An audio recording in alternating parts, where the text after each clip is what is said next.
चापलूस मंडली।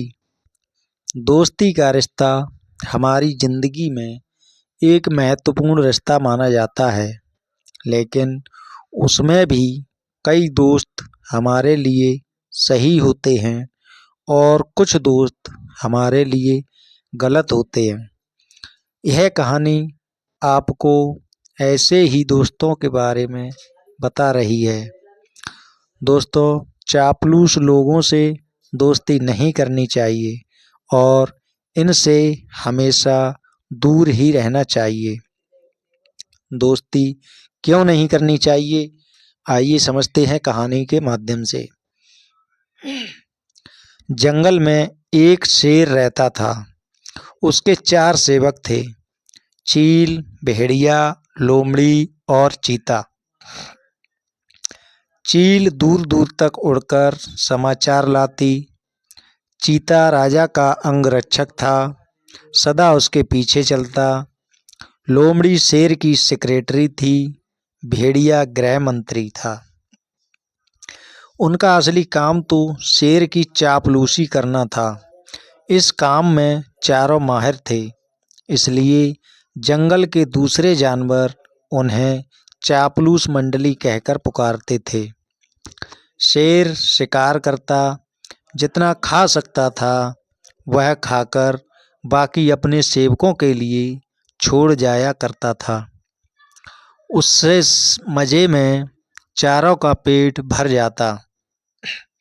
एक दिन चील ने आकर चापलूस मंडली को सूचना दी, भाइयों, सड़क के किनारे एक ऊंट बैठा है।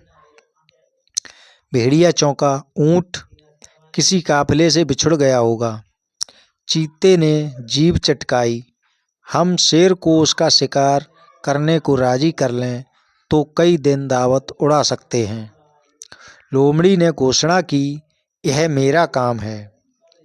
लोमड़ी शेर राजा के पास गई और अपनी जुबान में मिठास घोलकर बोली, महाराज, दूत ने खबर दी है कि एक ऊंट सड़क किनारे बैठा है। मैंने सुना है कि मनुष्य के पाले जानवर का मांस का स्वाद ही कुछ और होता है। बिल्कुल राजा महाराजाओं के काबिल। आप आज्ञा दें तो आपके शिकार का ऐलान कर दूं। शेर लोमड़ी की मीठी बातों में आ गया और चापलूस मंडली के साथ चील द्वारा बताई जगह पर जा पहुंचा।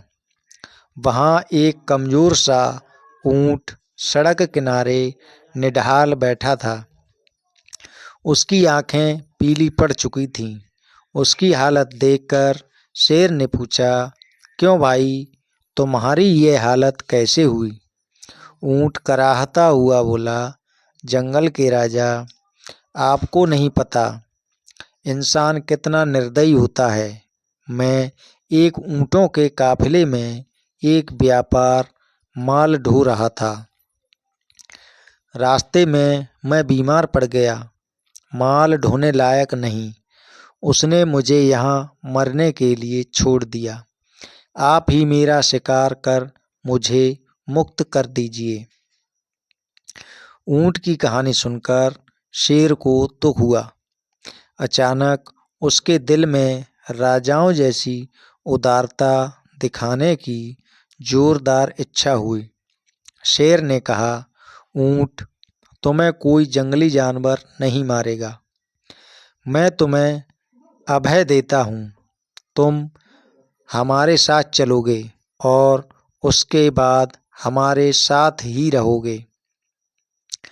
चापलूस मंडली के चेहरे लटक गए। भेड़िया फुसफुसाया, ठीक है, हम बाद में इसे मरवाने की कोई तरकीब निकाल लेंगे। फिलहाल शेर का आदेश मानने में ही भलाई है।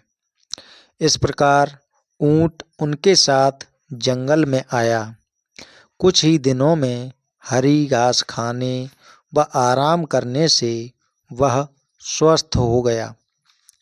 शेर राजा के प्रति वह ऊंट बहुत कृतज्ञ हुआ। शेर को भी ऊँट का निस्वार्थ प्रेम और भोलापन बहाने लगा। ऊँट के तगड़ा होने पर शेर की शाही सवारी ऊँट के ही आग्रह पर उसकी पीठ पर निकलने लगी। वह चारों को पीठ पर बिठाकर चलता। एक दिन चापलूस मंडली के आग्रह पर शेर ने हाथी पर हमला कर दिया। दुर्भाग्य से हाथी पागल निकला। शेर को उसने सूंड से उठाकर पटक दिया। शेर उठकर बच निकलने में सफल तो हो गया, पर उसे चोटें बहुत लगीं। शेर लाचार होकर बैठ गया। शिकार कौन करता? कई दिन न शेर ने कुछ खाया और न सेवकों ने। कितने दिन भूखे रहा जा सकता है? लोमड़ी बोली, हद हो गई।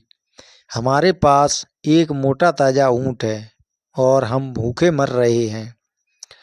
चीते ने ठंडी सांस भरी। क्या करें? शेर ने उसे अभयदान जो दे रखा है। देखो तो ऊँट की पीठ का कुबड़ कितना बड़ा हो गया है। चर्बी ही चर्बी भरी है इसमें। भेड़िए के मुंह से लार टपकने लगी। ऊँट को मरवाने का यही मौका है। दिमाग लड़ाकर कोई तरकीब सोचो। लोमड़ी ने धूर्त स्वर में सूचना दी। तरकीब तो मैंने सोच रखी है। हमें एक नाटक करना पड़ेगा। सब लोमड़ी की तरकीब सुनने लगे। योजना के अनुसार चापलूस मंडली शेर के पास गई। सबसे पहले चील बोली, महाराज, आपको भूखे पेट रहकर मरना मुझसे नहीं देखा जाता। आप मुझे खाकर भूख मिटाइए। लोमड़ी ने उसे धक्का दिया। चल हट। तेरा मांस तो महाराज के दांतों में फंसकर रह जाएगा। महाराज, आप मुझे खाइए। भेड़िया बीच में कूदा। तेरे शरीर में बालों के सिवा है ही क्या? महाराज, मुझे अपना भोजन बनाएंगे। अब चीता बोला, नहीं, भेड़िए का मांस खाने लायक नहीं होता। मालिक, आप मुझे खाकर अपनी भूख शांत कीजिए।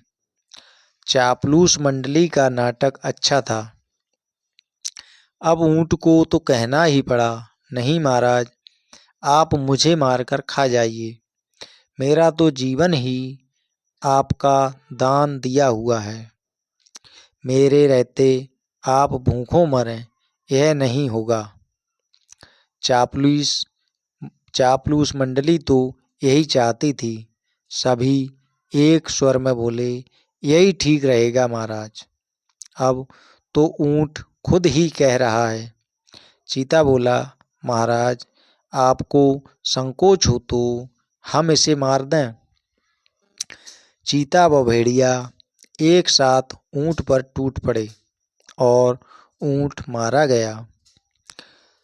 दोस्तों, इस कहानी से हमें क्या सीख मिलती है? चापलूसों की दोस्ती हमेशा खतरनाक होती है। दोस्तों, यह कहानी आपको कैसी लगी कमेंट करके ज़रूर बताएं और हमारे यूट्यूब चैनल के शाक्या स्टोरी को देखें और सब्सक्राइब करें। कहानी अगर पसंद आई हो तो दोस्तों को शेयर करना ना भूलें। धन्यवाद।